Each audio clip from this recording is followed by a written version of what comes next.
Goeiemiddag, Matriek 2020. Het is met 'n opgewondenheid in my hart dat ek vanmiddag hier in my kantoor sit en julle groet, want ek weet, dis amper tyd om julle terug te hê by die skool. Ek glo, die meeste van julle is net so opgewonde soos ek om terug te wees by die skool van maandag af. Ek kan vir julle verseker, elke onderwyser sien uit daarna om julle in klasse te hê. Ons is opgewonde om julle terug te hê. Wat gebeur maandagoggend?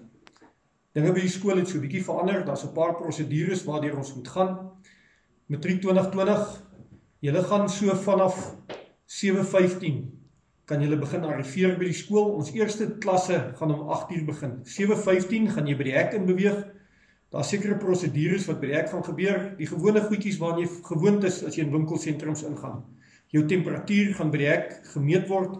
Jou hande gaan gesaniteer word. Hoopelik teen maandag het ons reeds 'n booth waardeur jy gaan beweeg, waardeur jou hele lyf en jou tas gesaniteer gaan word. Daarna gaan jy na 'n registerklas toe beweeg. Om 7:45 gaan onderwysers jou ontvang by jou registerklas. Daar gaan jy inteken, jy moet jou temperatuur onthou, wat by die hek geneem word, dit gaan aangeteken word op jou klasregister. Daar's 'n paar vragies wat jy gaan beantwoord, wat net gaan bevestig dat jy gesond is. Teen 8:00 gaan ons eerste klasse begin. Klasse word in sleutels gehardloop. Ons het net sleutel 1 tot 6. Ons het LO eers uit die rooster uitgehaal. Ouens, ons gaan aangaan tot 3 uur. Dit beteken periodes gaan so min of meer 'n uur lank wees. So maak jou reg, ons gaan hard werk.